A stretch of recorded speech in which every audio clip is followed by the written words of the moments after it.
This happens when something develops from a state of lesser organization to a state of greater organization. This journey, from a lower state of order to a much higher state of order, is always very unlikely to have happened by itself. How do you know that? Seriously, you're really taking for granted this whole order is improbable thing. But I'll give you that, otherwise we can't go any further. For instance, if you shook a box of Lego and the pieces tumbled out in the shape of the solar system, you'd be very surprised. Well, yeah, because planets are spherical and, Lego bricks are generally rectangular. Never mind. You mean the way that they're arranged. It's just too unlikely for so many separate and disordered pieces of Lego to somehow rearrange themselves into the highly ordered shape of the solar system purely by chance. Wait, I'm not even buying this.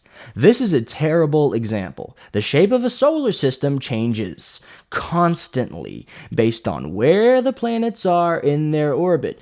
Couldn't any assortment of random things scattered about be interpreted as the shape of a solar system? Fuck it, I'll try it myself. Okay, so here I have a box of random puzzles and things like that, mainly Rubik's Cubes. So I'm just going to dump these randomly onto the ground, like the guy said, and just see if they make the shape of a solar system. Oh, would you look at that? Holy shit, it's the shape of a solar system. Oh, fuck, look. That one's the sun, the big 12-sided one, and then that one's another planet, that one's another planet, that one's another planet, and those are all planets. Would you look at that? It's the shape of a solar system. They just happen to be in that place in their orbit, where they're all to one side of the sun. Isn't that crazy? Wow. Now imagine that those puzzles were as massive as planets, and they used their gravity to pull smaller fragments of matter into their orbit.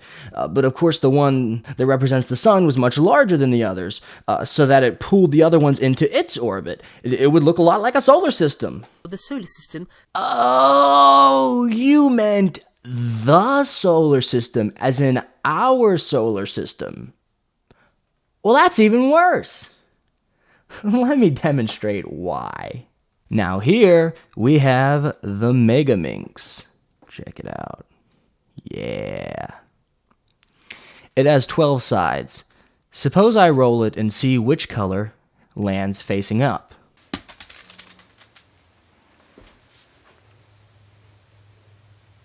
Now let's roll it again and look for red to come up face up in particular. Oh look, it didn't happen. Well, there was only a 1 in 12 chance that we'd see the color we were looking for, which makes it unlikely. And yet, another color did prevail, despite the fact that it also had a 1 in 12 chance of landing facing upwards.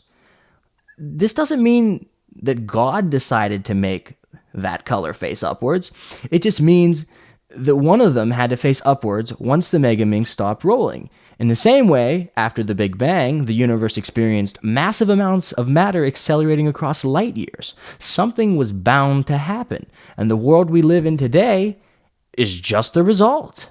And needless to say, the real solar system is a lot more complex than a Lego one. Complex by your human standard. However, if there is something that exists that does not move from relative disorder to order... At least now we're admitting to ourselves that this is all relative. ...but has rather always existed in the same state, then why would it need a previous designer? Such an entity would simply be. Okay, this is the first time you've brought up anything always existing in the same state. Why is this part glossed over?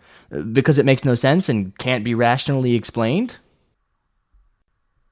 Now that we've understood that his second step is fundamentally not true, we realize that what Dawkins calls the ultimate 747 gambit is in reality the ultimate 747 fallacy. Oh, you seem to be an expert on fallacies. In step 1, he admits that the universe is highly ordered, and that humanity evolved from a much lower state of order to a much higher state of order. Chance, he agrees, is no explanation. Wait, did he actually say that chance is no explanation? You haven't said that until now, and that he feels as though chance is no explanation. Well, let's just say he doesn't like to leave it up to chance. Isn't that why you said... Now we just wait for physicists to discover some kind of natural law that tells us how the universe came to be so complex in the first place. You see, he doesn't want us to leave it up to chance because otherwise we might stop searching for answers, and the pursuit of knowledge is central to scientific advancement. I like that. But if we rule out chance, then design should be the only other alternative. May I remind you? Now we just wait for physicists to discover some kind of natural law that tells us how the universe came to be so complex in the first place. How about natural law for an alternative to chance and design? And design needs a designer. At this point, I am so skeptical of your statements, I don't even know if I want to let you have that. But Dawkins can't accept this, because his second step wrongly asserts that any designer god must also be designed. So how can we explain evident design without a designer? Allow me to correct you.